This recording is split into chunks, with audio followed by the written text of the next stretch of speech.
அவர் நல்லவர், மிகவும் நல்லவர். அவருடைய அன்பு மகா பெரியது. அவருடைய அன்பை நம்மால் சுமந்து திரிவது என்பது சுகமான அனுபவம். அவர் மிக மிக நல்லவர். அவருடைய அன்பு மனித அன்பை போல அல்ல. காலம் மாற மாற மனிதனின் அன்பு மாறலாம். மாறும் வாய்ப்பு உடையதுதான் மனித அன்பு. கர்த்தருடைய அன்போ என்றும் மாறாதது. அது நிரந்தரமானது, நிச்சயமானது. அது உண்மையான தேவ அன்பு. நம்முடைய பிதாவாகிய தேவனுடைய அன்பும் ஆண்டவராகிய இயேசு கிறிஸ்துவின் கிருபையும் சமாதானமும் உங்கள் அனைவரோடும் கூட என்றென்றைக்கும் இருப்பதாக. தலைப்பு: நான் உன்னை விட்டு விலகுவதும் இல்லை, உன்னை கைவிடுவதும் இல்லை. சங்கீதம் 34. இந்த வேத பகுதி தாவீது ராஜா கர்த்தரை நோக்கி பாடின பாட்டாய் இருக்கிறது. எப்பொழுதும் கர்த்தரை துதித்து பாடி கர்த்தருக்கு மகிமை செலுத்தி கொண்டிருக்க வேண்டும். ஏனென்றால் நாம் எந்த சூழ்நிலையில் இருந்து நாம் என்னத்தை எதிர்பார்த்து கர்த்தரிடத்தில் கேட்டாலும் அதையெல்லாம் நமக்கு தந்து நம்மை பாதுகாத்து வழி நடத்துகிற நல்ல தேவனாய் இருக்கிறார். அப்படி அவர் நம்மை பாதுகாத்து வழி நடத்துவதனால் நாம் மிக தைரியமாக நமக்கு எதிர்வரும் சூழ்நிலைகள் மோசமானதாக வந்தாலும் துன்பமாக வந்தாலும் கூட அவைகளையெல்லாம் நாம் எதிர்கொண்டு வெற்றி பெற தைரியம் உண்டாகும்.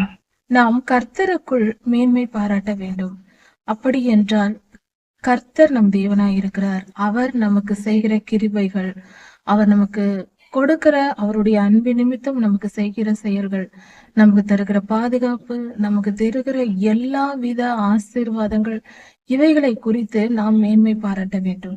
மேன்மை பாராட்டுதல் என்பது கர்த்தரை குறித்தே நாம் மேன்மை பாராட்ட வேண்டும். மற்ற எந்த நம்முடைய திறமைகளை வைத்தோ, நம்முடைய குணாதிசயங்களை வைத்தோ, நம்மளுடைய எந்தவித தாளந்துகளை வைத்தோ, ஆசீர்வாதங்களை வைத்தோ நாம் மேன்மை பாராட்டக்கூடாது. சிறுமைப்பட்டவர்கள் அதை கேட்டு மகிழ்வார்கள். கர்த்தர் நமக்கு செய்கிற ஆசீர்வாதங்களை குறித்து நாம் மேன்மை பாராட்டும் போது, கர்த்தர் எனக்கு இப்படிப்பட்ட காரியத்தை செய்தார், நான் நோயாளியாய் இருந்தேன், கர்த்தர் என்னை பாதுகாத்து என்னை மீட்டு கொண்டார், அவர் என்னோடு இருக்கிறார், எனக்கு எந்த கவலையும் என் எதிர்காலத்தில் என்னை குறித்து எனக்கு இல்லை, என் வாழ்வை அவர் என்னை பாதுகாத்து கொண்டிருக்கிறார், நான் தைரியமா இருக்கிறேன், நான் என் சூழ்நிலைகளை கண்டு நான் அஞ்சுவதில்லை, என் சூழ்நிலைகளை என் ஆண்டவர் மாற்றி போடுவார். அது எப்படிப்பட்ட துன்பமாய் இருந்தாலும், எவ்வளவு பலசாலிகள் எனக்கு முன்பாக வந்தாலும், தாவீது ராஜா சொல்லுகிறார், ஒரு சேனையே எனக்கு எதிராக வந்தாலும் நான் கலங்க மாட்டேன், பயப்பட மாட்டேன் என்று. அது போல நாமும் சொல்ல வேண்டும். அப்படி என் ஆத்துமா கர்த்தருக்குள் மேன்மை பாராட்ட வேண்டும். அவர் இருக்கிறார், என்னை யார் என்ன செய்ய முடியும்? கர்த்தர் என்னோடு இருக்கிறார், நான் எதற்காக கலங்க வேண்டும்?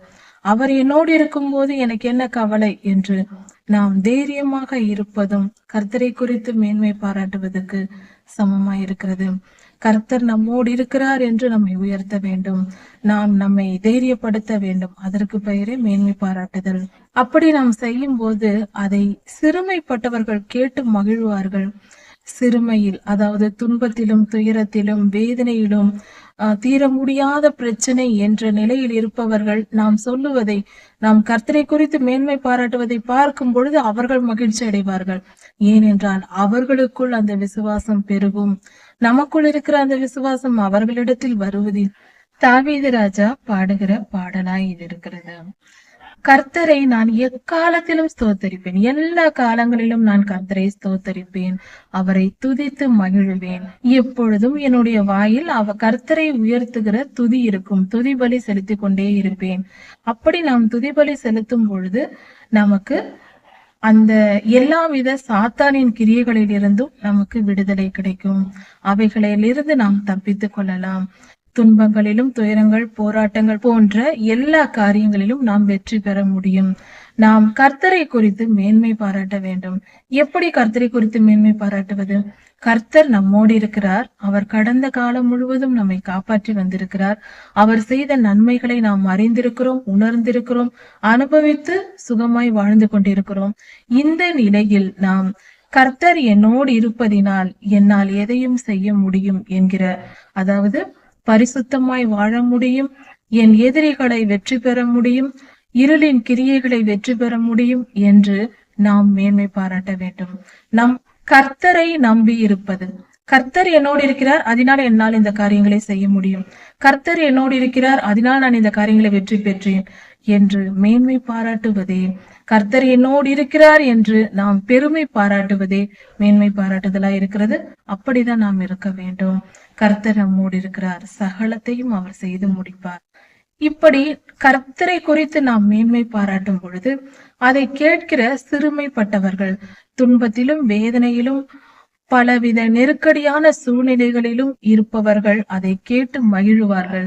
ஏனென்றால் அவர்களும் கர்த்தரை விசுவாசித்து அந்த காரியங்களை மேன்மை பாராட்டும் நிலைக்கு அவர்கள் உயர்வார்கள். அந்த பிரச்சனைகளில் இருந்து, அந்த போராட்டங்களில் இருந்து அவர்கள் விடுதலை பெற்று சமாதானத்திற்குள் பிரவேசிப்பார்கள். அதனால் சிறுமைப்பட்டவர்கள் என்றால் பணம் பொருளாதாரத்தினால் ஏழ்மையாய் இருப்பவர்கள், நோயினால் துன்பப்பட்டு கொண்டிருப்பவர்கள், பலவித சூழ்நிலைகளினால் பலவித போராட்டங்கள், சண்டைகள், பிரச்சனைகள் போன்ற காரியங்களினால் மன உளைச்சலுக்கு ஆளாகிறவர்கள், பலவித நெருக்கடியில் மாட்டிக்கொண்டு தப்பிக்க வழியில்லாமல் தவித்துக் கொண்டிருப்பவர்கள், இவர்கள் தான் சிறுமைப்பட்டவர்கள். அவர்கள் பெரிய பணக்காரர்களாய் இருந்தாலும் நெருக்கடியான சூழ்நிலையில் இருப்பவர்களே சிறுமைப்பட்டவர்கள் என்று குறிக்கப்படுகிறது. அப்படி இருக்க, இப்படி எந்த சூழ்நிலையில், நெருக்கமான நிலையில் சந்தோஷமாய் உற்சாகமாய் இல்லாத நிலை ஏற்படுகிறதோ அதே சிறுமைப்பட்டவர்கள். அப்படிப்பட்டவர்கள் நம்முடைய வாழ்க்கையில் நாம் மேன்மை பாராட்டும் போது, கர்த்தரை குறித்து நம்மை பெருமை கொள்ளும் பொழுது அவர்களும் சந்தோஷப்படுவார்கள். அவர்களும் அந்த பாதையில் நடப்பார்கள், அந்த வழிகளை தெரிந்து கொள்வார்கள். கர்த்தரை நாம் ஒருமித்து எல்லோரும் கூடி கர்த்தரை நாம் மகிமைப்படுத்த வேண்டும். எல்லோரும் சேர்ந்து நமக்கு கர்த்தர் செய்த நன்மைகளை நினைத்து பார்த்து கர்த்தருக்கு புகழ்ச்சியை செலுத்த வேண்டும், மகிமை செலுத்த வேண்டும். கர்த்தரை துதித்து பாடி அவரை மகிமைப்படுத்தி கொண்டிருக்க வேண்டும். அப்பொழுது சாத்தானின் அரண்களெல்லாம் தெரிக்கப்பட்டு போகும். நம்மை போல் கஷ்டப்படுகிற மக்கள் நம்மோடு கூட சேர்ந்து அவர்கள் ஆராதிக்கும் போது அவர்களும் விடுதலையை பெற்றுக் கொள்வார்கள். ஆதலால் நாம் ஒன்று கூடி ஒருமித்து திருச்சபையாக, குடும்பமாக நாம் பலர் கூடி கர்த்தரை துதித்து கர்த்தரின் நாமத்தை மகிமைப்படுத்த வேண்டும். நம்முடைய துன்ப காலத்தில், நம் வேதனையின் மத்தியில் நாம் கர்த்தரை தேட வேண்டும்.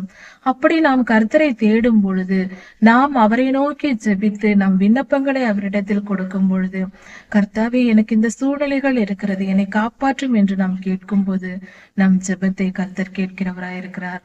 அவர் நிச்சயம் நம் ஜெபத்தை கேட்டு நமக்கு அந்த சூழ்நிலைகளை மாற்றி நமக்கு சமாதானத்தை தருவார்.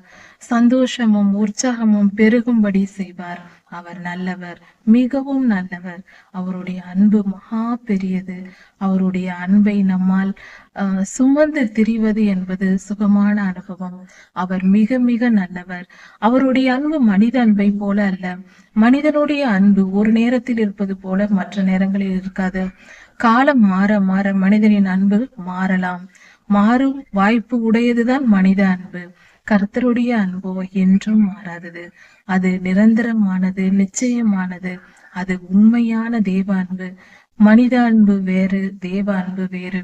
மனிதனுடைய பலன் எவ்வளவோ அதன் அளவுதான் அன்பு இருக்க முடியும் அதிகபட்சமாக. ஆனால் தேவன் மிகவும் பெரியவர்.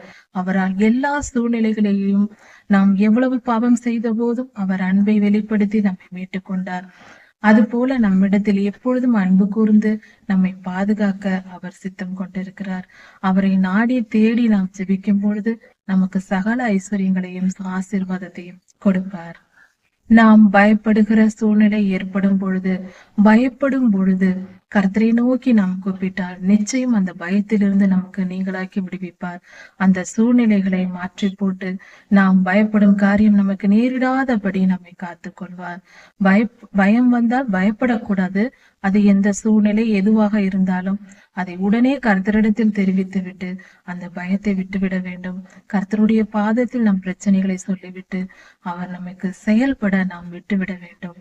அப்பொழுது கர்த்தர் நமக்கு விடுதலை தருவார். அதற்கு பெயர்தான் விசுவாச ஜெபம். நாம் கர்த்தரை நோக்கி பார்க்கும் போது நாம் பிரகாசம் அடைகிறோம். கர்த்தரை நோக்கி நாம் பார்க்கிறோம். அப்பொழுது அவருடைய பிரசன்னத்தில் இருக்கும் பொழுது, வேதம் வாசிக்கும் போது, ஜெபிக்கும் போது, கர்த்தருடைய வசனங்களை தியானிக்கும் பொழுது, கர்த்தருடைய வார்த்தைகளை கேட்கும் போது ஊழியர்கள் மூலமாக கேட்கும் பொழுது, வசனங்களை நாமாக படித்து ஜெபிக்கும் போது, கர்த்தரை ஆராதிக்கும் பொழுது, கர்த்தருக்கு காத்திருக்கும் போது நாம் பிரகாசம் அடைகிறோம். அப்படிப்பட்ட மனமுடைய அப்படிப்பட்ட காரியங்களை செய்கிற நாம் ஒருபோதும் கெட்டு போவதில்லை. கர்த்தர் நம்மோடு இருந்து நம்மை பாதுகாக்கிறார். பலவிதமான பாடுகளையும் வேதனைகளையும் அனுபவித்து வாழ்கிற மனிதர்களாகிய நாம் எத்தனையோ பிரச்சனைகளையும் நாம் சுமந்து கொண்டு இருக்கிறோம். அப்படிப்பட்டவர்கள் ஏழையாகிய நாம், இந்த பாடு அனுபவிக்கிறவர்கள் கர்த்தரை நோக்கி கூப்பிட்டால் நிச்சயம் கர்த்தர் பதிலளிப்பார். ஏழையாகிய நாம் கர்த்தரை நோக்கி கூப்பிடும் போது நம்மளுடைய துன்பத்தை எல்லாம் அவர் நமக்கு நீங்களாக்கி நம்மளை விடுவிக்கிற தேவனாய் இருக்கிறார். துன்பப்படுகிறவர்களே இங்கு ஏழை என்று சொல்லப்பட்டிருக்கிறது. ஏழையாக வேதனையோடு தவித்து கொண்டிருக்கிற நிலையில் இருக்கிறவர்கள் பலவித துன்பங்கள், பணம் அதிகம் இருக்கலாம், இருந்தாலும் பலவிதமான துன்பங்கள் துயரத்தில் மாட்டிக்கொண்டு கஷ்டப்படுகிற ஜனங்கள் யாராயிருந்தாலும் கர்த்தரை நோக்கி கூப்பிடும் பொழுது கர்த்தர் நம்முடைய ஜெபத்தை கேட்டு நம்முடைய துன்பங்கள் எல்லாவற்றிலிருந்தும் நம்மை காப்பாற்றி மீட்கிற தேவனாயிருக்கிறார். அவர் மிகவும் நல்லவர். கர்த்தருடைய தூதன் ஆண்டவராகிய இயேசு கிறிஸ்துவை இது குறிக்கிறது. அவர் நம்மை சுற்றி பாளையம் இறங்கி சுற்றிலும் வந்து நம்மை சூழ்ந்து கொண்டு அவருடைய சட்டைகளால் நம்மை மறைத்து கொண்டு ஒரு கழுகை போல வந்து அவருடைய சிறகுகளை விரித்து நம்மை மூடிக்கொண்டு நம்முடைய எல்லா பயங்களிலிருந்தும் எல்லா துன்பங்களிலிருந்தும் தவிப்புகளிலிருந்தும் நம்முடைய நடுக்கத்திலிருந்தும் நம்மை காப்பாற்றுகிற தேவனாயிருக்கிறார். அவர் மிகவும் நல்லவர். அப்படி நம்மை சூழ்ந்து கொண்டு நம்மளுடைய துன்பத்திலிருந்து நமக்கு விடுதலையை தருகிறார். கர்த்தர் நல்லவர் என்பதை நாம் ருசித்து பார்க்க வேண்டும். அவரிடத்தில் நம்பிக்கையா இருக்கிற நாம் பாக்கியசாலிகள். ஏனென்றால் அவருடைய அன்பை நாம் ருசித்து பார்க்க வேண்டும். அவரிடத்தில் அன்பு கூர்ந்து அவருக்கு கீழ்ப்படிந்து நாம் வாழும்போது நம் வாழ்க்கையின் அனுபவங்கள் நமக்கு அதை சொல்லிக் கொடுக்கும். கர்த்தர் எவ்வளவு ருசியுள்ளவர் என்பதை நம்மால் உணர்ந்து கொள்ள முடியும். அதாவது ஒரு மனிதனோடு பழகி பார்த்தால்தான் அவர்களுடைய குணம் தெரியும். அது போல அவர் நல்லவர் என்பதை அவரோடு கூட இருந்து நாம் அனுபவித்து பார்க்கும் பொழுது, அவரோடு பழகி பார்க்கும் போது தெரியும். கர்த்தரோடு நாம் பழக முடியும். அவர் வார்த்தையை கேட்டு நாம் கீழ்ப்படிய தொடங்கும் போது, கர்த்தருடைய வார்த்தையாகிய வசனத்தை நாம் தினம்தோறும் வாசிக்கும் போது அவரோடு இருந்து வாழ்கிற அந்த வாழ்க்கையின் அனுபவத்தை, அந்த ருசியை பார்க்க முடியும். இப்படி என்றால் அவருக்கு கீழ்ப்படிய நாம் தொடங்கும் பொழுது நம்முடைய வாழ்க்கையில் நடக்கிற சம்பவங்கள், சிறு சிறு காரியங்கள் கூட அதை நமக்கு காட்டிவிடும். உதாரணத்திற்கு, நம் வாழ்க்கையில் நம் மனதில் நாம் கர்த்தருடைய வேத வசனத்தை தினந்தோறும் வாசித்து கர்த்தரிடத்தில் அன்பு கூர்ந்து கர்த்தர் மேல் மிகவும் வாஞ்சியாக நாம் இருந்தால் நம்முடைய மனதில் ஒரு ஆசை எழும்புகிறது. ஏதாவது ஒரு சிறிய ஆசை, நமக்கு இந்த ஒரு பழம் சாப்பிட வேண்டும் என்று தோன்றுகிறது என்று வைத்துக் கொள்ளலாம். ஒரு நாள் நமக்கு தோன்றுகிறது ஒரு பழம் சாப்பிட வேண்டும் என்று. அப்படி இருக்கும் பொழுது நாம் யாரிடத்திலும் சொல்லாமலும் நாம் கேட்காமலும் நாமாக சென்று வாங்காமலும் பணம் கொடுத்து விலை கொடுத்து வாங்காமலும் இருக்கும்போது திடீரென்று அது நமக்கு வந்து கிடைக்கும். பல நாட்களா இல்லை, திடீரென்று நாம் நினைக்கிறோம். இன்று நினைப்பது நம் மனதிற்கு மட்டுமே தெரியும், யாருக்கும் தெரியவில்லை. அப்படி இருக்கும்போது திடீரென்று அந்த பழம் நமக்கு கொண்டு வந்து கொடுக்கப்படும். எப்படி கிடைத்தது என்று பார்க்கும்போது ஆச்சரியமா இருக்கும். இன்றுதான் நாம் நினைத்தோம் இந்த பழத்தை சாப்பிட வேண்டும் என்று விரும்பினோமே, ஆனால் திடீரென்று இது எப்படி கிடைத்தது? யாரிடமும் சொல்லவில்லை, யாரிடமும் கேட்கவில்லை, நாம சென்று வாங்கவும் இல்லை, எப்படி கிடைத்தது என்று நமக்கு ஆச்சரியமா இருக்கும். அதுதான் கர்த்தரோடு இணைந்து வாழும் போது நாம் புரிந்து கொள்ளுகிற தன்மை. அவர் எப்படியெல்லாம் நம்மை பாதுகாப்பார். இது ஒரு உதாரணம் தான். நாம் துன்ப நேரத்திலும் துயரத்திலும் நம் நோக்கி கர்த்தரை நோக்கி நாம் கதறி கொண்டிருப்போம். அந்த நேரத்தில் அவர் நம்மை வந்து விடுதலையாக்குகிற அந்த சுகம், அந்த அருமை, இதையெல்லாம் அனுபவித்து பார்த்தால்தான் புரியும். நாம் சொல்லும் போது அந்த அளவுக்கு புரிந்து கொள்வதற்கு கஷ்டம்தான். துன்பத்தின் மத்தியிலும் பாடுகளின் மத்தியிலும் வாழ்ந்தவர்களால் தான் சுலபமாக கர்த்தருடைய வார்த்தைகளை விசுவாசிக்கவும் அதை ஏற்றுக்கொள்ளவும் முடியும். ஏனென்றால் அவர்கள் இருதயம் அப்பொழுதுதான் தாழ்மையோடு இருக்கும். இருதயத்தில் தாழ்மை உள்ளவர்களே வேத வசனத்தை ஏற்றுக்கொள்வார்கள். கர்த்தருடைய வார்த்தைகளுக்கு அவர்கள் செவி கொடுக்க தொடங்குவார்கள். சங்கீதம் 34, 35 அதிகாரங்கள். நோக்கி கர்த்தரை நோக்கி நாம் கதறி கொண்டிருப்போம். அந்த நேரத்தில் அவர் நம்மை வந்து விடுதலையாக்குகிற அந்த சுகம், அந்த அருமை, இதையெல்லாம் அனுபவித்து பார்த்தால்தான் புரியும். நாம் சொல்லும் போது அந்த அளவுக்கு புரிந்து கொள்வதற்கு கஷ்டம்தான். துன்பத்தின் மத்தியிலும் பாடுகளின் மத்தியிலும் வாழ்ந்தவர்களால் தான் சுலபமாக கர்த்தருடைய வார்த்தைகளை விசுவாசிக்கவும் அதை ஏற்றுக்கொள்ளவும் முடியும். ஏனென்றால் அவர்கள் இருதயம் அப்பொழுதுதான் தாழ்மையோடு இருக்கும். இருதயத்தில் தாழ்மை உள்ளவர்களே வேத வசனத்தை ஏற்றுவார்கள். கர்த்தருடைய வார்த்தைகளுக்கு அவர்கள் செவி கொடுக்க தொடங்குவார்கள்.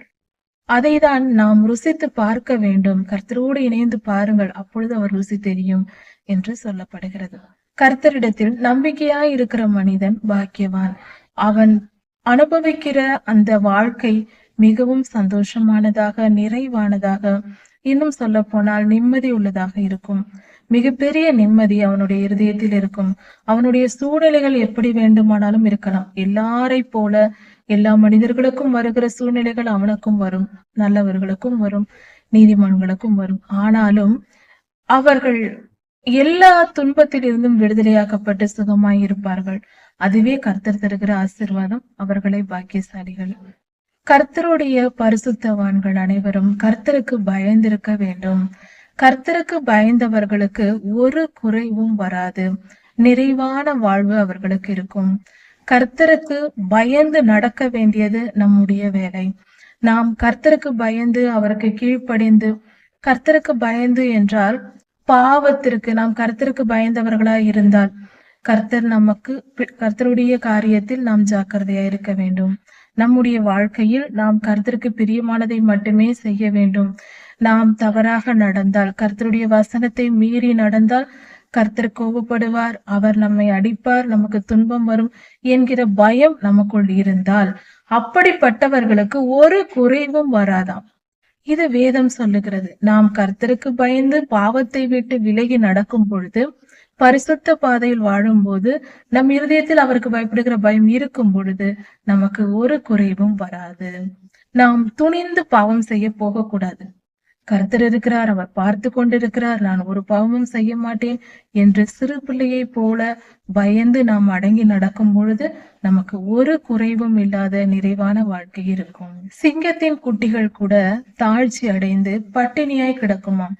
அதாவது காட்டில் இருக்கிற எல்லா மிருகங்களையும் பார்க்கும்போது சிங்க குட்டிகள் பசியாய் இருப்பதற்கு வாய்ப்பே இல்லை. ஏனென்றால் எந்த மிருகம் வந்தாலும் எதற்கும் பயப்படாத சிங்கம் அதுதான் காட்டின் ராஜா. அப்படி இருக்க அது எந்த மிருகத்துக்கும் பயப்படாத சிங்கம் மிகவும் பலசாலி, திறமையானது. அப்படி இருக்க அது எதையாவது இறை பிடித்து தன் குட்டிகளுக்கு கொண்டு வந்து கொடுத்து விடும். அப்படி இருக்க சிங்க குட்டிகள் பசியாய் இருக்க போகிறதா, பட்டினி கிடக்க போகிறதா? இல்லை, அவைகள் பட்டினி கிடக்க வாய்ப்பே இல்லை. சிங்கம் எந்த மிருகத்தையாவது கொன்று பயப்படாமல் போய் எதையும் வேட்டையாடி தன் குட்டிகளுக்கு கொண்டு வந்து கொடுத்து விடும். அப்படிப்பட்ட சிங்கத்தின் குட்டிகள் பட்டினி கிடந்தாலும் கிடக்குமாம். ஆனால் கர்த்தருடைய பிள்ளைகளுக்கு ஒரு நன்மையும் குறைவுபடாது. ஆகாரம் மட்டும் கொடுப்பேன் என்று சொல்லவில்லை கர்த்தர், ஒரு நன்மையும் குறைவுபடாது. எந்த ஒரு நன்மை, எந்தவித சூழ்நிலை இருந்தாலும் அதை ஒன்றுமே நம்மை செய்யாது. இந்த காரியத்தில் மட்டும்தான் எனக்கு குறைவு, இந்த காரியத்தில் எனக்கு இது இல்லை, இது மட்டும்தான் என் வாழ்க்கையில் குறைவு என்று சொல்வதற்கு ஒன்றும் இருக்காது. நிறைவான வாழ்க்கையை கர்த்தர் தருவார். எனக்கு இந்த ஆசீர்வாதம் இல்லை, அந்த ஆசீர்வாதம் இல்லை, இது ஒன்றுதான் என் வாழ்க்கையில் குறைவா இருக்கிறது என்று சொல்வதற்கு எதுவுமே இருக்காது. நிறைவான வாழ்க்கை, பார்க்கிறவர்கள் பொறாமைப்படும்படியாக எல்லா ஆசீர்வாதங்களையும் கர்த்தர் கொடுத்து நிறைவாய் நம்மை வழி நடத்துவார். அதற்கு நாம் செய்ய வேண்டியது கர்த்தருக்கு பயந்து கீழ்ப்படிந்து நடப்பதுதான். கர்த்தருக்கு பயந்தால் கீழ்ப்படிவோம். கீழ்ப்படியும் போது, விசுவாசமாய் இருக்கும் பொழுது சகல ஐஸ்வர்யத்தையும் நாம் பெற்றுக்கொள்கிறோம். கர்த்தருடைய வார்த்தைகளுக்கு செவி கொடுக்க வேண்டும். அப்படி என்றால் வேத வசனத்தை தியானிக்க வேண்டும். கர்த்தருடைய ஊழியர்கள் சொல்கிற செய்திகளை கேட்க வேண்டும். சபையில் போதிக்கிற போதனைகளை கேட்க வேண்டும். அப்படி கேட்கும் போது கர்த்தருக்கு பயப்படுதல் என்ன என்று கற்றுக் கொடுப்பார். அதன் மூலம் வேத வசனத்தை தியானிக்கும் போதும் ஊழியர்கள் மூலமாகவும் கர்த்தருடைய வார்த்தைகள் எந்த வழிகளில் வருகிறதோ அதையெல்லாம் நாம் உறிஞ்சு கொள்ள வேண்டும். வேத வசனங்கள் நமக்கு கிடைக்கும் பொழுது, அதன் விளக்கங்கள் கொடுக்கப்படும் போது, அதன் சாரத்தை நாம் உறிந்து கொண்டு ஒரு ஜூஸ் குடிப்பது போல அந்த சாரத்தை நாம் எடுத்து கொள்ளும் போது நமக்கு கர்த்தருக்கு பயப்படுகிற பயம் வரும். ஒரு ஊழியர் தவறு செய்து அதனால் ஏற்படுகிற தான் அனுபவித்த தண்டனைகளை குறித்து சொல்லுகிறார் என்றால் அதை கேட்கும் போது நமக்கு பயம் வரும். அந்த தவறை நாம் செய்ய மாட்டோம். அது போல எந்த தவறு வேதாகமத்தில் பார்த்தால் பல ஊழியர்கள் யார் யார் என்னென்ன தவறு செய்தார்கள், எந்த காரியத்தை சரியாய் செய்தார்கள், அவர்கள் தவறு செய்யும் போது எப்படிப்பட்ட நியாய தீர்ப்பை பெற்றார்கள் என்பதையெல்லாம் நமக்கு கொடுக்கப்பட்டிருக்கிறது. இதையெல்லாம் நாம் தெரிந்து கொள்ளும் போது, அதாவது வேத வசனத்தை படித்து தியானிக்கும் பொழுது கர்த்தருக்கு பயப்படுதல் என்றால் என்ன என்பதை நாம் புரிந்து கொண்டு உணர்ந்து கொண்டு நம்மால் செயல்பட முடியும்.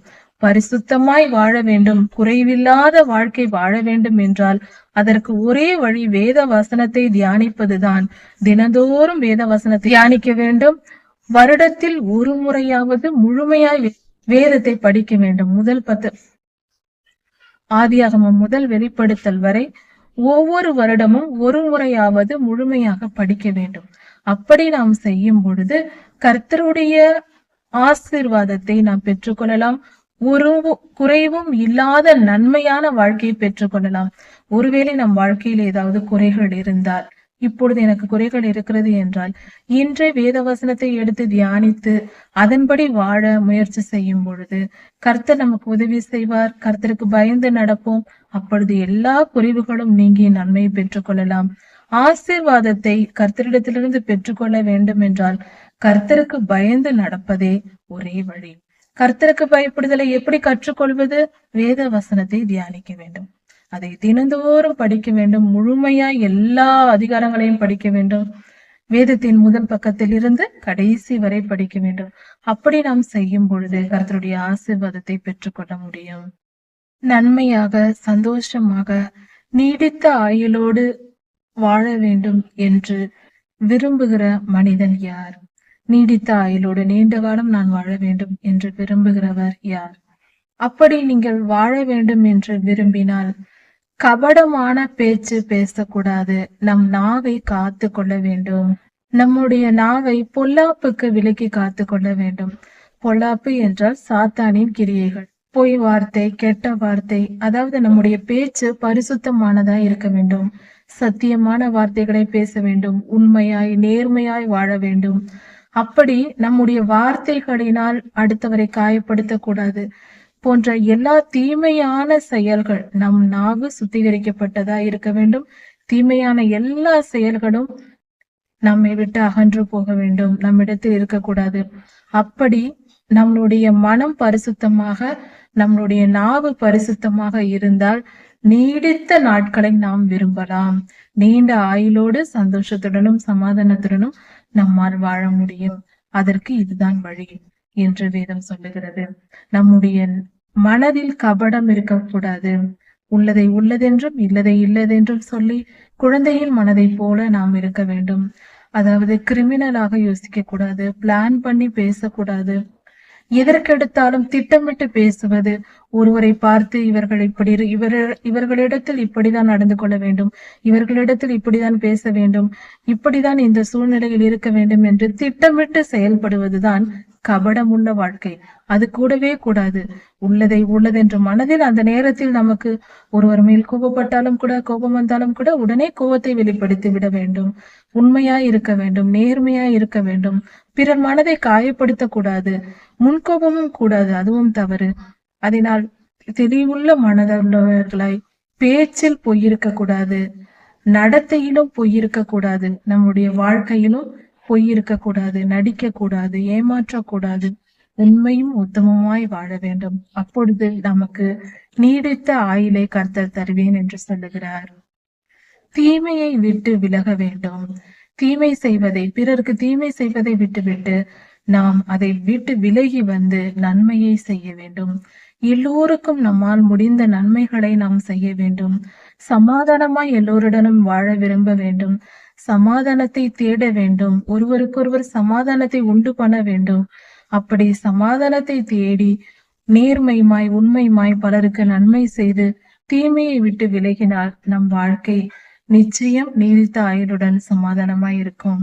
சமாதானத்தை தேட வேண்டும், அதை தொடர்ந்து வைத்துக் கொள்ள வேண்டும். எல்லோருடனும் சமாதானமாய் வாழ முயற்சி செய்து கொண்டே இருக்க வேண்டும். கர்த்தருடைய கண்கள் எப்பொழுதும் நீதிமான்களை கவனித்துக் கொண்டே இருக்கும். இவர்கள் நீதிமான்கள், என் வழியில் நடக்கிற என் பிள்ளைகள், இவர்களை நான் கவனிப்பேன், அவர்கள் ஜெபிக்கிற ஜெபங்களை நான் கேட்பேன் என்று கர்த்தர் சொல்லுகிறார். நம்மை அவர் கவனித்துக் கொண்டே இருப்பார். நாம் நீதிமானாய் இருந்தால் கர்த்தருக்கு பயந்து அவருக்கு கீழ்ப்படிந்து அவர் மேல் விசுவாசமாய் உண்மையாய் நேர்மையாய் நாம் வாழ்ந்து கொண்டிருந்தால் நீதியை அவர் எப்பொழுதும் விரும்புகிறது நீதி. அந்த நீதியை நாம் பின்பற்றி நடந்தால் நம்மை அவர் கவனித்துக் கொண்டே இருப்பார். நாம் கூப்பிடும் போது என்ன மகளே என்ன மகனே என்று கேட்பார். உனக்கு என்ன தேவை சொல், நான் உனக்கு செய்கிறேன் என்று நம் ஜெபத்தை கேட்டு நமக்கு பதில் அளிப்பார். தீமை செய்கிறவர்களுடைய பெயரை கர்த்தர் அற்று போக பண்ணுவார். இந்த பூமியில் அவர்கள் பெயர் கூட இருக்காது. தீமை செய்து கொண்டிருக்கிறார்கள் என்றால் அவர்கள் மட்டுமல்ல, அவர்கள் சந்ததியே, அவர்கள் பெயர் இருக்காது என்று சொன்னால் அவர்கள் சந்ததி இருந்தால் அவர்கள் பெயர் இருக்கும். அவர்களுடைய பிள்ளைகள், அவர்கள் சந்ததியே அழிந்து போகும். அப்படிப்பட்டவர்களுக்கு விரோதமாக கர்த்தர் இருக்கிறார். கர்த்தர் செயல்படுவார். அப்படிப்பட்டவர்களை சுத்தமாக சந்ததியே அவர் அழித்து போடுவார். கர்த்தருக்கு பயந்து அவருக்கு கீழ்ப்படிந்து நடக்கிறவர்கள் கர்த்தரை நோக்கி கூப்பிடும் பொழுது அவர் வசனத்தையே எப்பொழுதும் தியானித்து அதன்படி தன் வாழ்க்கையை நடத்துகிறவர்கள், எந்த சூழ்நிலையிலேயும் எந்த காரியத்திலேயும் கர்த்தருடைய வசனத்தின்படி வாழ்கிறவர்கள், அப்படிப்பட்டவர்களை நீதிமான்கள். அவர்கள் கூப்பிடும் பொழுது கர்த்தர் அவர்களை கேட்டு, அவர்கள் ஜெபத்தை கேட்டு அவர்களை பாதுகாப்பார். அப்படி நீதியின் பாதையில் வாழ்கிறவர்களுடைய நீதிமான்களுடைய உபத்திரவங்களில் இருந்து அவர்களை கர்த்தர் விடுதலையாக்குவார். அவர்கள் கூப்பிடும் பொழுது கர்த்தர் அவர்கள் ஜெபத்தை கேட்பார், விடுதலை தருவார். அதாவது வாழ்க்கையில் ஏற்படுகிற சம்பவங்களால், பல மனிதர்களால் இருதயம் நொறுக்கப்பட்டு வாழ்க்கையே வெறுத்து உடைக்கப்பட்ட நிலையில் இருப்பவர்கள், மனமுடைந்த நிலையில் வேதனையோடும் துன்பத்தோடும் இருந்து ஏன் வாழ்கிறோம், வாழ பிடிக்கவில்லை என்று சொல்லுகிற நிலையில் இருப்பவர்கள் பலரும். அப்படிப்பட்ட நிலை ஒருவர் வாழ்க்கையில் வந்தால் அது மிகவும் கொடுமையானது.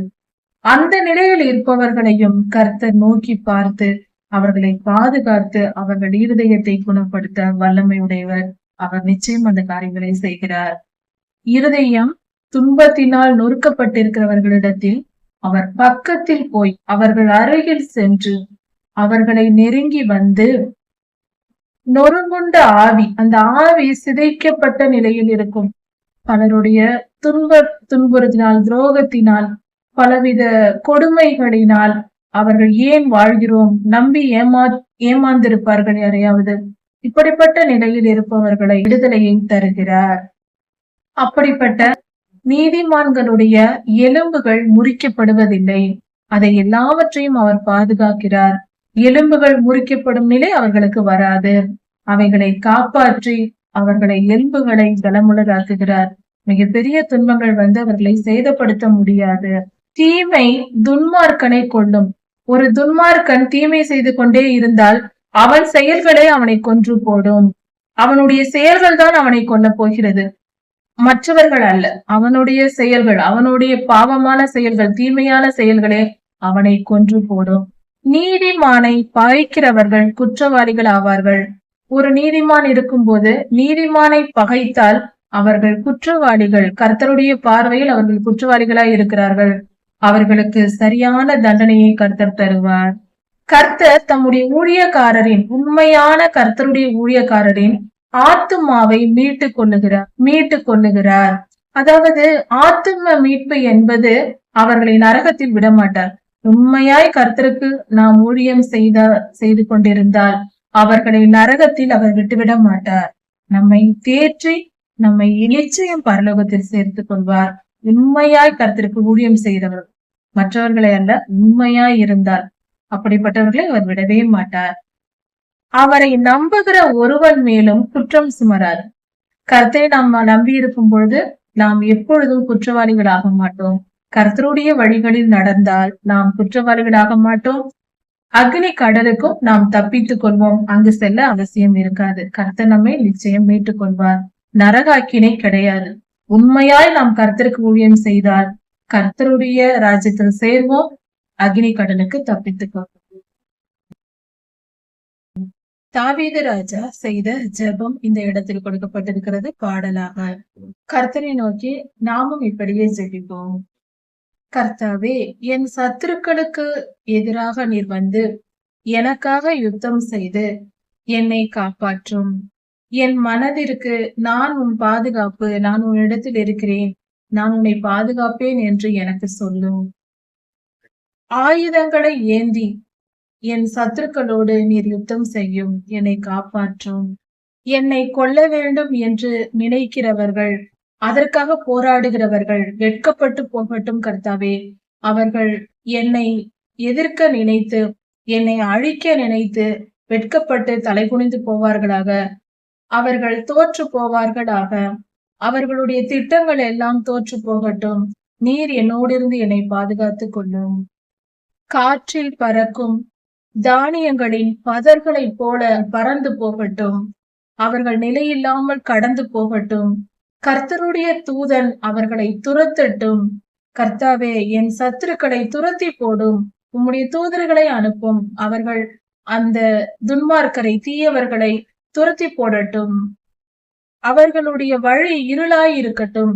அவர்கள் போகிற இடங்களில் தடுமாறி அவர்கள் செய்கிற செயல்கள் எல்லாம் தோற்று போகட்டும்.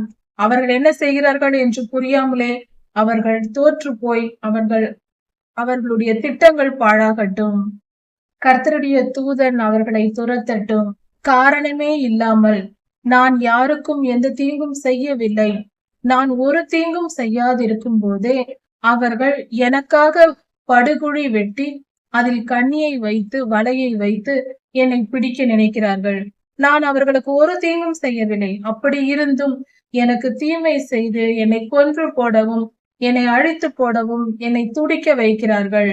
அவர்களுக்கு விரோதமாக எனக்காக நீர் வந்து யுத்தம் செய்யும். அவன் நினைத்து கூட பார்க்காத அளவுக்கு அந்த அழிவு அவனுக்கே வரட்டும். அவன் எனக்காக வைத்த வலை அவனுக்கே அதில் மாட்டிக்கொள்ளட்டும். அவன் எனக்கு செய்ய நினைத்த தீங்கு, எனக்காக அவன் போட்ட திட்டங்கள் அவனுக்கே ஆகட்டும். என்னை துன்புறுத்த அவன் வலையை விரித்து வைத்தான், அந்த வலையில் அவனே விழட்டும். இப்படியாக நீர் என்னை காத்து கொண்டும் என்று இந்த வேத பகுதியில் தாவீதையா ஜெபிப்பதாக கொடுக்கப்பட்டிருக்கிறது. இதன் பொருள் என்னவென்றால், நாம் யாருக்கும் எந்த கெடுதலும் செய்யாதிருக்கும் பொழுது, காரணமே இல்லாமல் நம்மை துன்பப்படுத்தி நம்மளை கொன்று போடவும், நம்மை அழிக்கவும், நமக்கு எல்லாவித தீமையும் செய்யவும் நினைக்கிறவர்கள் அவர்களே அழிந்து போவார்கள். நமக்காக கர்த்தர் யுத்தம் செய்து அவர்களிடமிருந்து நம்மை காப்பாற்றுவார். அப்படி கர்த்தர் நம்மை காப்பாற்றும் பொழுது என் மனம், நம் ஆத்துமா கர்த்தருக்குள் மகிழ்ந்து சந்தோஷமா இருக்கும். கர்த்தரனை காப்பாற்றினார், எல்லா தீங்கும் கடந்து போயிற்று என்று நாம் வெற்றி பெற்றவர்களாக சந்தோஷமாய் இருப்போம். கர்த்தர் நம்மை எல்லா தீங்குக்கும் விலக்கி நம் சத்துருக்களிடமிருந்து நம்மை காப்பாற்றும் பொழுது நம்முடைய மனம் சந்தோஷமாய் மகிழ்ந்திருக்கும். கர்த்தருக்குள் சந்தோஷமாய் நாம் இருப்போம். கர்த்தாவே, சிறுமைப்பட்டவன், அதாவது துன்பத்திலும் துயரத்திலும் தவித்து கொண்டு ஆதரவை, விடுதலையை எதிர்பார்த்திருக்கிற எங்களை போன்றவர்களுக்கு நீர் யுத்தம் செய்து எங்களுக்கு வெற்றி பெற்று தந்ததினால் நாங்கள் மிகவும் மகிழ்ந்திருக்கிறோம். இப்படிப்பட்ட நிலையில் இருக்கிற எங்களை தப்புவிக்கிற தேவன் உம்மை போல வேறு யார்?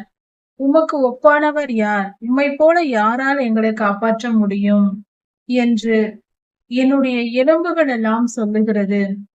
என் எலும்புகள் எல்லாம் சந்தோஷப்படுகிறது என்றால் நம் மனம் மிகவும் சந்தோஷப்படுகிறது.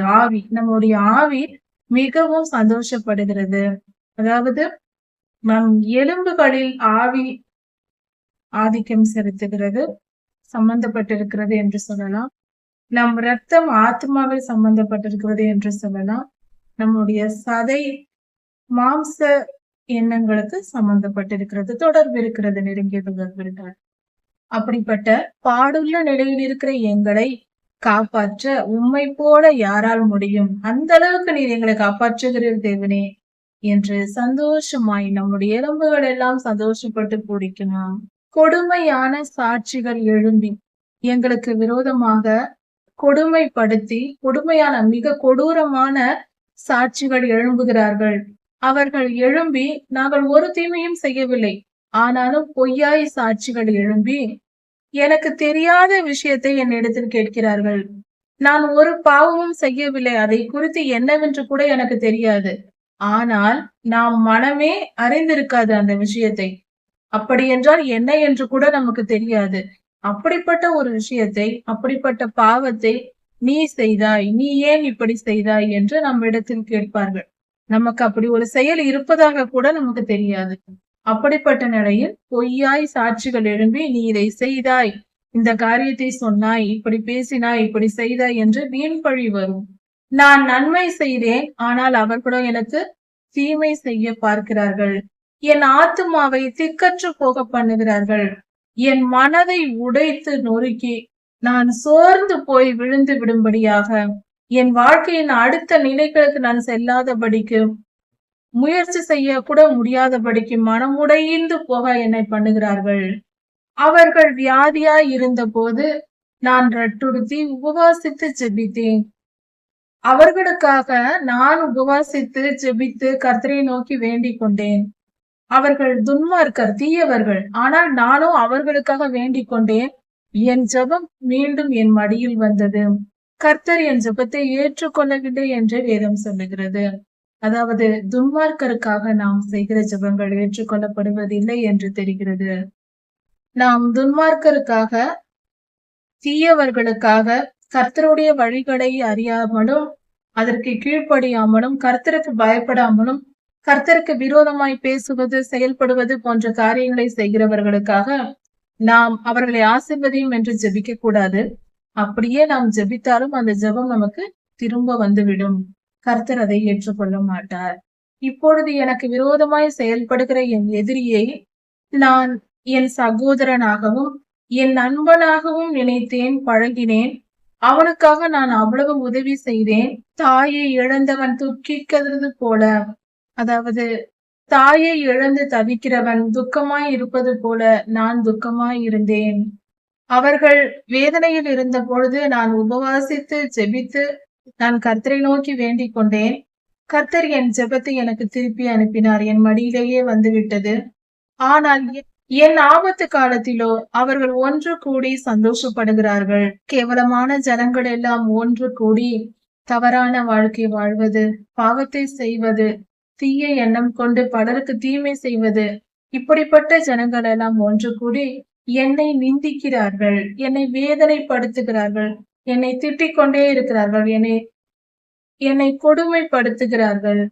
அப்பத்துக்காக, சாப்பாடு கிடைக்கும் என்பதற்காக ஒன்று கூடி பரியாசம் பண்ணுகிறவர்கள், இச்சகம் பேசுகிறவர்களோடு, அதாவது இவனோடு சேர்ந்தால் எனக்கு இன்று ஆகாரம் கிடைக்கும் என்று அவனுக்கு பிரியமானபடி பேசி அவனோடு கூடவே இருப்பது. அப்படி இருந்தால் அவனோடு சேர்ந்து நாமும் சாப்பிடலாம் என்று இச்சகம் பேசி அலைகிறார்கள் உணவுக்காக. அப்படிப்பட்டவர்கள் எல்லாம் ஒன்று கூடி என் பேரில் பற்கடிக்கிறார்கள், என்னை விரோதிக்கிறார்கள். எந்த காரணமும் இல்லை. அதாவது என் நண்பனிடத்தில் அதிக பணம் இருக்கிறது, உணவு கிடைக்கும், பொருள் கிடைக்கும், பணம் பெற்றுக்கொள்ளலாம் என்று ஆதாயத்திற்காக அவன் நண்பனை அனுசரித்து அவன் மேல் அன்பு கூறுவது போல நடித்து அவனிடத்தில் ஆகாரம் பெறுவதற்காக என்னை பகைக்கிறார்கள்.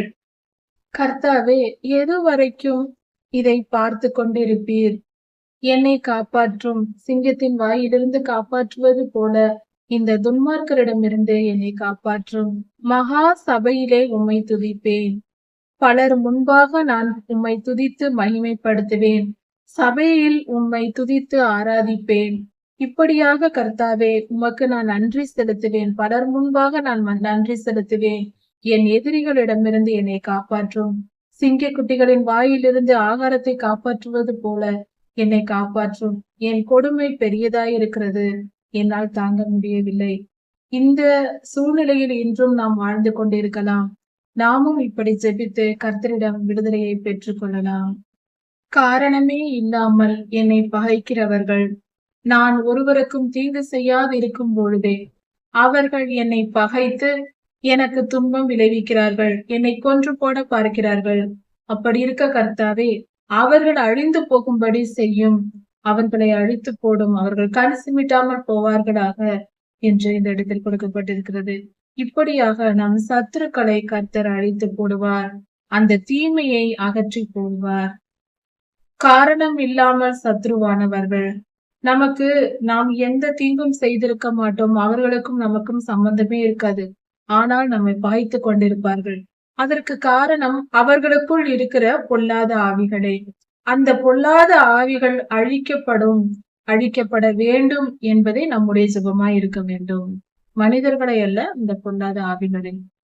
அவர்கள் சமாதானமாய் பேசாமல் சமாதானத்தை விரும்பாதவர்களாக சண்டை போடுவதையும் எதிர்ப்பதையுமே வேலையாக வைத்திருப்பவர்கள். அப்படிப்பட்டவர்கள் அமைதியாய் இருக்கிறவர்களுக்கு விரோதமாய் செயல்படுகிறார்கள், வஞ்சகமாய் காரியங்களை நடப்பிக்கிறார்கள். இப்படிப்பட்டவர்களை கர்த்தாவே நீர் அழித்து போடும். அவர்கள் வாயை திறந்து ஆ ஆ என் கண்கள் கண்டது, நான் பார்த்தேன் என்று சொல்லுகிறார்கள். கர்த்தாவே, நீர் இதை கண்டீர், மௌனமாய் இராதேயும். ஆண்டவரே, எனக்காக தூரமாகாதேயும். இதையெல்லாம் நீர் தெரிந்திருக்கிறீர், நீர் பார்த்து கொண்டிருக்கிறீர் சுவாமி.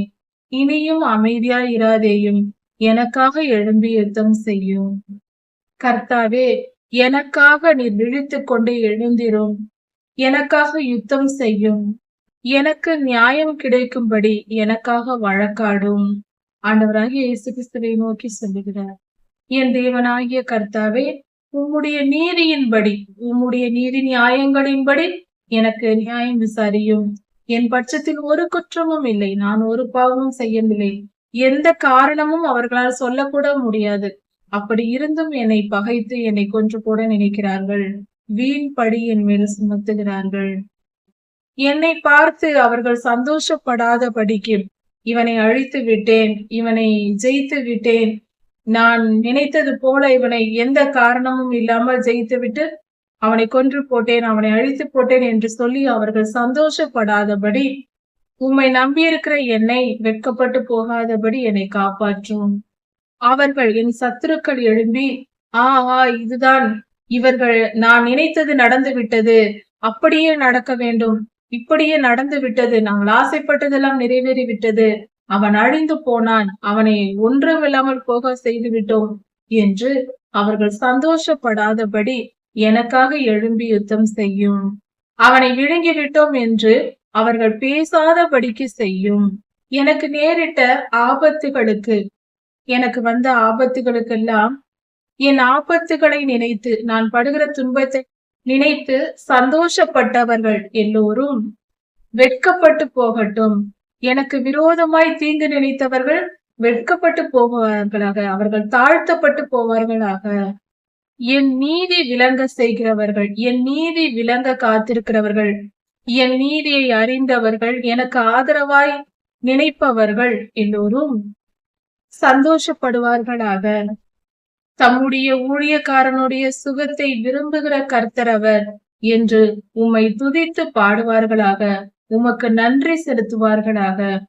எனக்கு நீர் செய்த நன்மையை நினைத்து அவர்களும் உம்மை துதித்து பாடட்டும் சுவாமி.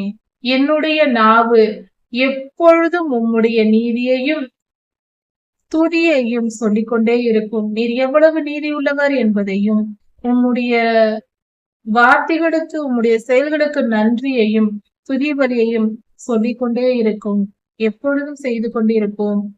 இப்படியாக தாவீது ராஜா ஜெபிக்கிறார். நாமும் இதே போல ஜெபிப்போம். கர்த்தருடைய ஆசீர்வாதத்தை பெற்றுக் கொள்வோம். நம் சத்துருக்களின் மேல் ஜெயம் பெறுவோம். கர்த்தர் நல்லவர், அவர் ஒருபோதும் நம்மை கைவிட மாட்டார். கலங்க வேண்டாம், வேதனைப்பட வேண்டாம், பயப்பட வேண்டாம், தைரியமா இருப்போம். கர்த்தர் நல்லவர், அவர் நம்மை எப்பொழுதும் காக்கிற தேவனாய் இருக்கிறார். சங்கீதம் 36 அதிகாரம். தாவீது ராஜா செய்த ஜெபமாக இந்த சங்கீதம் கொடுக்கப்பட்டிருக்கிறது. துன்மார்க்கருடைய துரோக பேச்சு எனக்கு தெரியும். துன்மார்க்கர் பேசுகிற பேச்சு அது எப்படிப்பட்டது, அவர்கள் நல்லவர்களா கெட்டவர்களா என்பதை அவர்கள் வார்த்தைகளின் பொருளை என்னால் புரிந்து கொள்ள முடியும் என்று தாவீதையா சொல்லுகிறார். அப்படி என்றால் நாமும் கர்த்தருடைய பிள்ளைகளாக இது நமக்காக எடுத்துக்கொண்டு நாம் கவனிக்க வேண்டும். நம்மால் துன்மார்க்கருடைய பேச்சின் ஆழத்தை புரிந்து கொள்ள முடியும். யாராவது நம்மை ஏமாற்ற வேண்டும் என்று நினைத்து உள் மனதில் ஒன்றை வைத்துக் கொண்டு வெளியில் நடித்துக் கொண்டு நம்மிடம் பேசினால் அதை புரிந்து கொள்ள கர்த்தருடைய பிள்ளைகளால் முடியும். அதை நாம் தெரிந்து கொள்ள வேண்டும். நாம் கர்த்தரோடு நெருங்கி வாழும் பொழுது, கர்த்தருடைய வழிகளில் நடக்கும் பொழுது, நீதிமானாய் நாம் இருந்தால் உண்மைக்கும் பொய்யுக்கும் உள்ள வித்தியாசத்தை நம்மால் கண்டுபிடிக்க முடியும். இது கர்த்தர் நமக்கு தருகிற ஆசீர்வாதமாய் இருக்கிறது. துன்மார்க்கனுக்கு அவனுடைய கண்களுக்கு முன்பாக தெய்வ பயம் இல்லை. துன்மார்க்கன் கடவுளை நினைத்து பார்க்க மாட்டான். நம்மை படைத்து தெய்வம் என்று ஒருவர் இருக்கிறார். அவர் நம்மை கவனித்துக் கொண்டிருக்கிறார். நாம் செய்யும் பாவத்திற்கும் தீங்குக்கும் பலனளிப்பார் என்ற உணர்வு அவனுக்கு இருக்காது. அவன் தானாக இந்த உலகத்தில் பிறந்து தானாக வாழ்ந்து தானாகவே எல்லாம் செய்வது போல தன்னைத்தான் நினைத்துக் கொள்வான். தெய்வத்தை குறித்து அவனுக்கு நினைவிருக்காது. தெய்வ பயம் என்பது அவனுக்கு துளியும் இருக்காது. அதனால்தான் துன்மார்க்கன் பாவம் செய்கிறான். துன்மார்க்கன் தீயவர்கள் தன்னுடைய அக்கிரமம் அருவருப்பானது, நாம் செய்வது அருவருப்பான காரியம் என்று அவர்களாகவே புரிந்து கொள்ளும் வரைக்கும் அவர்கள் அதை செய்து கொண்டே இருப்பார்கள். அவர்களுக்கு புரியும் நாளில்தான் அந்த பாவத்தை விட்டொழிப்பார்கள். அது புரியும் வரைக்கும் தனக்குத்தானே இச்சகம் பேசுவார்கள். தனக்குத்தானே இச்சகம் பேசுவது என்பது ஒரு சிரிப்பான காரியமா இருக்கிறது. தன்னைத்தானே ஏமாற்றிக் கொள்வது, இது எவ்வளவு பெரிய முட்டாள்தனமான ஒரு செயலா இருக்கிறது. அதாவது இது இச்சகம் பேசுவது என்ற வார்த்தையின் பொருள் பலரை, அதாவது அடுத்தவரை மயக்கும்படி ஆசை வார்த்தைகளை பேசுவது இச்சகம் பேசுவது. தனக்குத்தானே இச்சகம் பேசுவது என்றால் தன்னைத்தானே ஏமாற்றிக் கொள்வது என்ற பொருள் வருகிறது. இது எப்படிப்பட்ட சிரிப்புக்குரிய காரியமா இருக்கிறது. அதே சமயத்தில் இதன் விளைவு மகா வேதனை உள்ளது. தன்னைத்தானே ஏமாற்றிக் கொண்டு வாழ்கிற கொடுமையான வாழ்க்கையா இது இருக்கிறது. துன்மார்க்கர் இப்படிதான் இருப்பார்கள். ஏனென்றால் அவர்களுக்கு தெய்வ பயம் இல்லை. தெய்வ பயம் இல்லாத இடத்தில் பரிசுத்த ஆவியானவர் விலகி விடுவார். அப்பொழுது காற்று இல்லாத இடத்தை காற்று நிரப்பும். பரிசுத்த ஆவியானவர் இல்லாத இடத்தை பிசாசு நிரப்புவான். பொல்லாதவன் அந்த மனிதனை ஆட்கொண்டு அவனை பாவத்தில் வழி நடத்துவான். இதுதான் செயல்படுகிற ஒரு காரியமா இருக்கிறது. இப்படிப்பட்ட செயலுக்கு துன்மார்க்கன் இடம் கொடுத்து விடுவான். துன்மார்க்கரே இப்படிப்பட்ட வாழ்க்கை வாழ்வார்கள். கர்த்தருடைய பிள்ளைகள் கர்த்தருடைய வழிகளில் நடந்து தங்களை தாங்களே காத்து கொள்ள வேண்டும். அவனுடைய வாயின் வார்த்தைகள் வஞ்சனையுள்ளது, அக்கிரமமானது.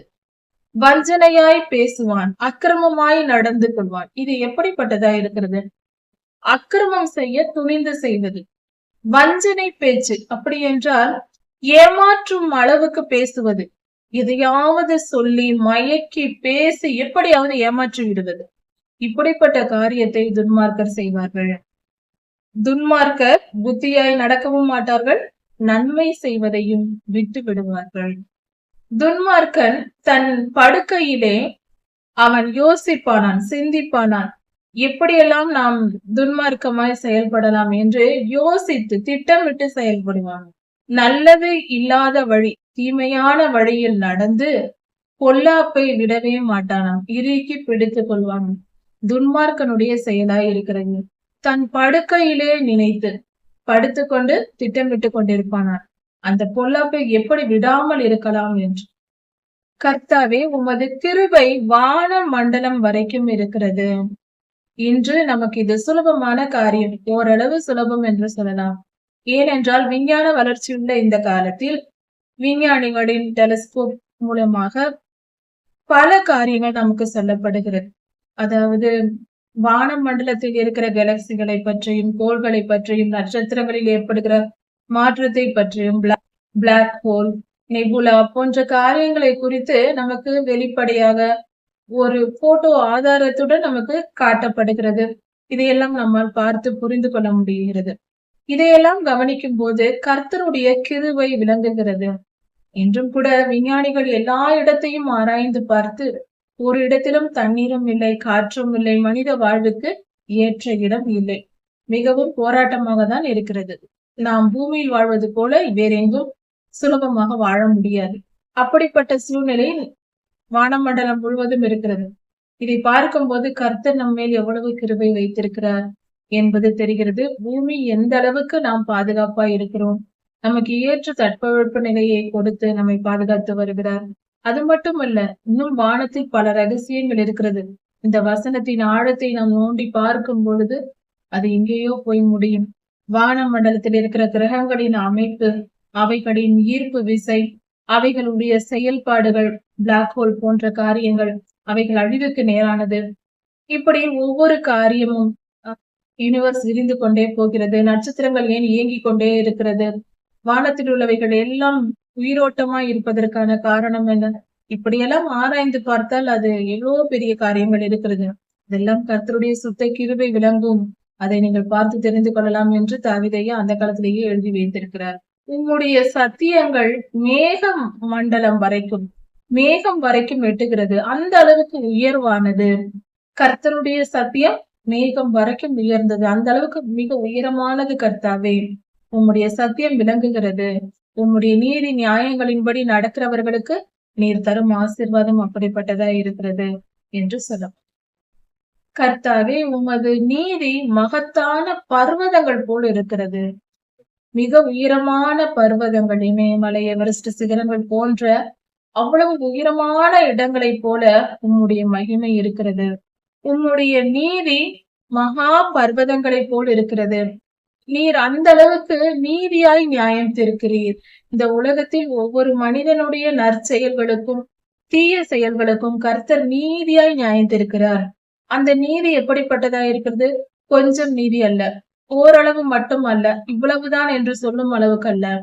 பர்வதங்கள் பரியந்தம், மிக உயரமான சிகரங்கள் வரைக்கும் அவ்வளவு பெரிய நீதி. அப்படி என்றால் மிக துல்லியமாய் கர்த்தர் நியாயம் தீர்க்கிறார். ஒரு மனிதன் செய்கிற நற்செயல்களுக்கு ஏற்ற பலனை கொடுப்பதா இருந்தாலும், தீய செயல்களை அவன் செய்யும் போது அவனுக்குரிய தண்டனையை கொடுப்பதா இருந்தாலும், மிக துல்லியமாக மிக உயர்ந்த அளவுக்கு நீதியை செலுத்தி அந்த மனிதனை நியாயம் தீர்க்கிறார். கர்த்தர் எவ்வளவு பெரியவராய் இருக்கிறார், எவ்வளவு நல்லவராய் இருக்கிறார். அவருடைய நீதி மகத்தானது. உமது நியாயங்கள் மகா ஆழமாய் இருக்கிறது. நீர் நியாயம் விசாரிக்கும் போது அது ஆழமாய், ஒரு ஒரு காரியம், ஒரு பிரச்சனை என்று வரும்போது அதை ஆழமாய் விசாரித்து நன்மை தீமை அறிந்து அதை தெரிந்து கொண்டு கர்த்தர் நியாயம் தீர்ப்பார். அவர் மேம்போக்காக ஒரு இருவர் தவறு செய்கிறார்கள் என்றால் அந்த இடத்தில் அதை மேம்போக்காக ஏனோதானோ என்று கேட்டு அப்படியே நியாயம் தீர்ப்பது அல்ல. மனிதர்களைப் போல கர்த்தர் ஆழமாய் விசாரித்து நியாயம் தீர்க்கிறார். அவருடைய நியாயங்கள் ஆழமாய் இருக்கிறது. கர்த்தர் ஒரு காரியத்தை சொல்லிவிட்டார், அது மிக ஆழமான நியாய தீர்ப்பாய் இருக்கும்.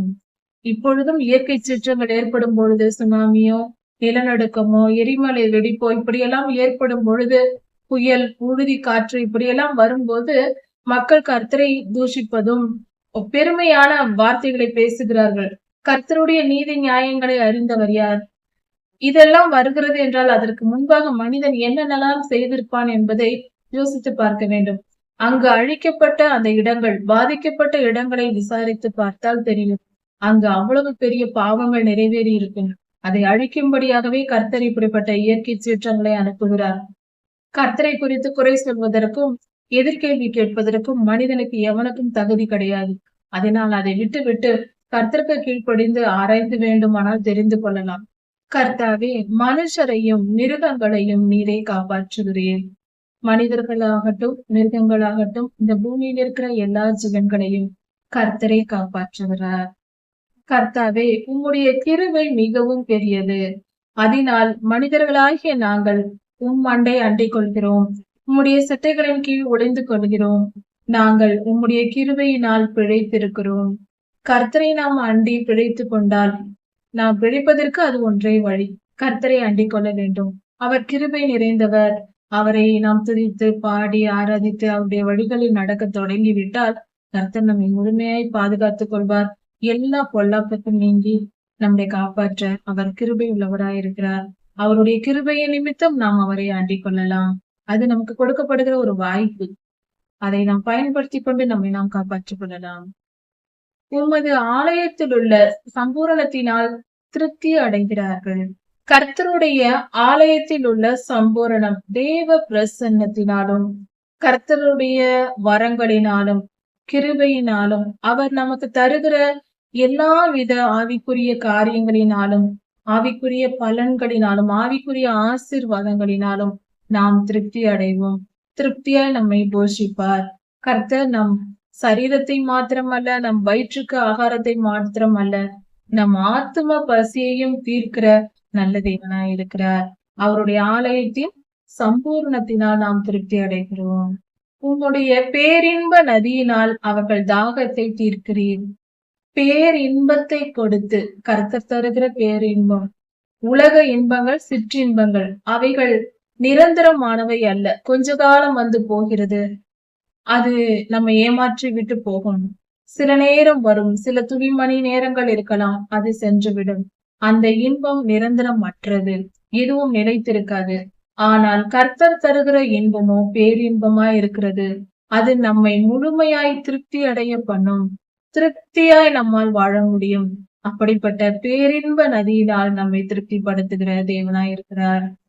ஜீவ ஊற்று உம்மிடத்தில் இருக்கிறது. உம்முடைய வெளிச்சத்தினால் வெளிச்சம் அடைகிறோம். இது எல்லாமே பரிசுத்த ஆவியானவரை தான் குறிக்கிறது. ஜீவ ஊற்று என்று சொல்லும் போது பல இடங்களில் எசேக்கியேல் புஸ்தகத்தில் இருக்கிறது. வெளிப்படுத்தல் கடைசி அதிகாரங்களிலும் கொடுக்கப்பட்டிருக்கிறது. கர்த்தருடைய சிங்காசனத்திலிருந்து ஜீவ ஊற்று புறப்பட்டு வரும் என்று. அந்த ஜீவ ஊற்று என்பது பரிசுத்த ஆவியானவரை குறிக்கிறது. பரிசுத்த ஆவியானவர் ஜீவ ஊற்றாய் இருந்து நம் தாகத்தை தீர்க்கிறார். அவரை நாம் அண்டிக் கொள்ளும் போது, அவரை நாம் நமக்குள் ஏற்றுக்கொள்ளும் போது நாம் தாகம் தீர்க்கப்படுகிறோம். நம் ஆத்தும தாகம் தீர்க்கப்படுகிறது. அப்படி என்றால் நம் மனம் திருப்தி அடையும். வாழ்கிற வாழ்க்கையில் மனம் திருப்தி அடையும். உலக காரியங்களினால் நம்முடைய மனம் திருப்தி அடையாது. ஏதாவது ஒரு குறை இருந்து கொண்டே இருக்கும். நிம்மதி இல்லாத ஒரு தன்மை இருக்கும். அல்லது ஏதாவது ஒரு ஏக்கம் இருந்து கொண்டே இருக்கும். ஏதாவது எனக்கு தேவை தேவை என்று தோன்றிக் கொண்டே இருக்கும். இது பிசாசினால் ஆளுகைக்குட்பட்டவர்களின் மனநிலை அப்படி இருக்கு. ஆனால் கர்த்தரோ அப்படி அல்ல. கர்த்தருடைய ஆவியானவர் நமக்குள் வரும்போது நாம் திருப்தியாய் இருப்போம். வேறு எதையும் நம்மால் எதிர்பார்க்க தேவைப்படாது. அவர் போதுமானவராய் இருந்து நம்மை திருப்திப்படுத்துவார். கர்த்தர் போதுமானவர். அந்த ஜீவ ஊற்றானது கர்த்தரிடத்தில் இருக்கிறது. தேவனிடத்தில் இருக்கிற பரிசுத்த ஆவியானவரே அவர். அவர் நமக்குள் வரும்போது நம் வாழ்க்கையில் ஏற்படுகிற பிரச்சனைகளை தீர்க்கிற ஒரு ஆலோசனைக்காரராய் பரிசுத்த ஆவியானவர் நமக்கு இருப்பார். நோய்களை தீர்க்கிற மருந்தாய் அவர் மாறுவார். நம்மை எதிர்த்து வருகிற சத்துருக்களை அழிக்கும் யுத்த வீரராய் அவர் நமக்கு இருப்பார். நமக்கு எல்லாமுமாய் இருப்பார். நம் அன்புக்கு ஏங்காதபடிக்கு நம்மேல் அன்பு கூறுகிற தேவனாய் அவர் இருப்பார். அவருடைய அன்பே நமக்கு போதுமானதாய் இருக்கும். அவருடைய கிருபை நமக்கு போதுமானதாய் இருக்கும். நமக்கு எந்த குறையும் இருக்காது. அவர் திருப்தியாய் நம்மை பார்த்து கொள்கிற ஜீவ ஊற்றாய் இருப்பார். பரிசுத்த ஆவியானவர் நமக்குள் வரும்போது நம் மனம் திருப்தியாய் இருக்கும், சிறு குழந்தையை போல. உம்முடைய வெளிச்சத்திலே நாங்கள் வெளிச்சம் காண்கிறோம். நம் வாழ்க்கையின் மெய்யான ஒளியாய் தேவன் இருக்கிறார். பரிசுத்த ஆவியானவர் நமக்குள் வரும்போது நம் வாழ்க்கை வெளிச்சம் அடைகிறது. நம் வாழ்க்கை வெளிச்சத்தில் நடப்பதை போல சுலபமானதாய் இருக்கும். கர்த்தருடைய ஆவியானவரை பெற்றிராத வாழ்க்கை என்பது மனிதனுக்கு இருளில் நடப்பது போல. எங்கு என்ன நடக்கும், எப்பொழுது என்ன நடக்கும் என்று எதுவும் தெரியாது. பல தடுமாற்றங்கள், பல தோல்விகள், பல காயங்கள். ஏனென்றால் இருளில் நடந்து தெருவில் சென்றால், ஒரு காட்டில் செல்கிறோம், மரங்கள் இடிக்கும், முள் குத்தும், கல் குத்தும், அடிபட்டு உதைப்பட்டு நாம் படாத பாடுபட்டு கொண்டுதான் கடந்து செல்ல வேண்டும். என்ன நடக்கும் என்று தெரியாது. நம் உயிருக்கு எப்பொழுது ஆபத்து வரும் என்று தெரியாது. இருளில் நடப்பதை போலதான் கர்த்தருடைய ஆவியை பெற்றிராத மனுஷனின் எல்லா மனிதர்களின் வாழ்க்கையும். எத்தனை கோடி மனிதர்கள் கர்த்தருடைய ஆவியை பெற்றிருக்கவில்லை என்றாலும் அவர்கள் நிலை அதுதான். எவ்வளவு கோடீஸ்வரனாய் இருந்தாலும் சரி, எவ்வளவுதான் படிப்பாளியாக விஞ்ஞானியாக இருந்தாலும் சரி, பரிசுத்த ஆவியானவரை பெற்றிராத மனிதனின் மனம் துடித்து கொண்டுதான் இருக்கும். எந்த தெளிவும் இருக்காது. வாழ்க்கையில் நாளை என்ன நடக்கப் போகிறது என்று தெரியாது. நாம் என்ன செய்ய வேண்டும் என்று புரியாது. வாழ்கிற வாழ்க்கையை வர்ற வழி நான் பார்த்து கொண்டு போகிறேன் என்று கண்ணை மூடிக்கும் இருளில் தடவிக்கொண்டே திரிய வேண்டியதான். அடிபட்டால் அடிபட்டுக் கொள்ள வேண்டும். நல்லபடியாக செல்ல முடிந்தால் செல்ல வேண்டும். அது அவரவர் அந்தந்த நேரத்திற்கு என்ன நடந்தாலும் ஏற்றுக்கொண்டு வாழ வேண்டியதுதான். இது இருளின் வாழ்க்கை. ஆனால் கர்த்தருடைய ஆவியானவரோடு கர்த்தருடைய வெளிச்சத்தில் நாம் நடக்கும்போது, பரிசுத்த ஆவியானவரை பெற்று நடக்கும் பொழுது, நாம் வைக்கிற ஒவ்வொரு அடிகளும் நமக்கு புரியும். நாம் எங்கு காலடி வைக்கிறோம் என்று தெரியும். நாம் எங்கு வைக்க வேண்டும், எங்கு வைக்கக்கூடாது என்று தெரியும். எதிர்காலம் தெரியும். நமக்கு வரப்போகிற துன்பங்கள் எது என்று முன்னமே தெரியும். நமக்கு என்ன காரியம் நடக்க போகிறது, நம் எதிர்காலம் என்ன என்பதை முழுமையாய் அறிந்து வெளிச்சத்தில் நடப்பது போல தெளிவாக நடக்கலாம். இந்த வழியில் நமக்கு பிரச்சனை வருகிறதா, அதற்கு முன்பே இந்த காரியத்தை நான் செய்து விடுவேன் என்று செய்து விடலாம். மிக துல்லியமாக, மிக அழகாக, ரசனையோடு, தெளிவாக, சுலபமாக நம் வாழ்க்கையை வாழலாம். பரிசுத்த ஆவியானவரோடு வாழும்போது அது மிக சுகமான வாழ்க்கை, வெற்றியுள்ள வாழ்க்கை, மிக கம்பீரமான வாழ்க்கையாய் இருக்கிறது. கர்த்தருடைய ஆவியை பெற்று வாழ்வோம், அவருடைய வெளிச்சத்தில் நடப்போம். அது சுகமான அனுபவம்.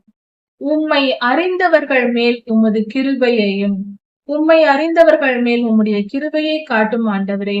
உம்மை நாங்கள் அறிந்திருக்கிறோம், எங்கள் மேல் நீர் கிருபையாயிரும். செம்மையான இருதயம் உள்ளவர்கள் மேல் உம்முடைய நீதியை பாராட்டி அருளும்.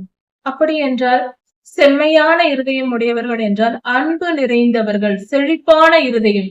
அப்படி என்றால் அன்பு நிறைந்தவர்கள். அன்பு என்பது பரிசுத்தமான தேவ அன்பு. அந்த பரிசுத்தமான தேவ அன்பினால் நிறைந்தவர்கள் எல்லோருக்கும் நன்மை செய்வார்கள், ஒருவருக்கும் தீங்கு செய்ய மாட்டார்கள். அப்படிப்பட்ட நீதிமான்கள் மேல் உம்முடைய ஆசீர்வாதம் இருக்கட்டும். அப்படிப்பட்டவர்கள் மேல் உம்முடைய நீதியை விளங்க பண்ணும். அவர்களுடைய செயல்களுக்கும் அவர்களுடைய நினைவுகளுக்கும் ஏற்ற நல்ல பலன்களை அவர்களுக்கு கொடுத்து அவர்களை ஆசீர்வதியும். நாம் கர்த்தரை அறிந்திருக்கும் போது அவருடைய கிருபையையும், நாம் அவருடைய வார்த்தையின்படி செம்மையான இருதயம் உள்ளவர்களாய் பரிசுத்தமாய் நாம் வாழ்ந்தால் அவருடைய நீதியையும் விளங்க பெற்றுக் கொள்வோம். பெருமைக்காரரின் கால் என் மேல் வராதபடிக்கும், பெருமைக்காரர்கள் காலை உயர்த்தி என்னை துன்பப்படுத்த வராதபடிக்கும், பெருமைக்காரர்கள் என்னை நோக்கி வராதபடிக்கும், துன்மார்க்கருடைய கைகளின் செயல்கள், அதாவது அவர்கள் எனக்கு துன்பம் விளைவிக்காதபடிக்கும், அவர்களுடைய செயல்களால் என்னை காயப்படுத்தாதபடிக்கும் என்னை காப்பாற்றி அருளும். தீயவர்கள் என் மேல் வந்து எனக்கு துன்பப்படுத்தாதபடிக்கு என்னை காப்பாற்றும். அக்கிரமம் செய்கிறவர்கள் ஒரே அடியாய் விழுந்து போனார்கள், அவர்கள் எழுந்திருக்கவே முடியாது. அப்படிப்பட்ட நிலை அவர்களுக்கு வந்தது. எவ்வளவு அருமையான வார்த்தைகள். கர்த்தர் நீதி உள்ளவர், அவர் வழிகளில் நடந்து சகல ஆசீர்வாதங்களையும் பெற்று சமாதானமாகவும் சந்தோஷமாகவும் நிறைவான வாழ்க்கையும் வாழ்ந்து முடிப்போம். கர்த்தரை விசுவாசிப்போம், வசனங்களை வாசிப்போம். தினந்தோறும் கர்த்தருடைய வார்த்தையின் மேல் ஆவலாய் இருந்து அவருக்கு பிரியமாய் வாழ்வோம். நான் சகல நன்மைகளையும் பெற்றுக்கொண்டு நித்திய ஜீவனை சென்றடைவோம். கர்த்தர் உங்களை ஆசீர்வதிப்பாராக. இதன் தொடர்ச்சியை அடுத்த செய்தியில் பார்க்கலாம். மாரநாதா.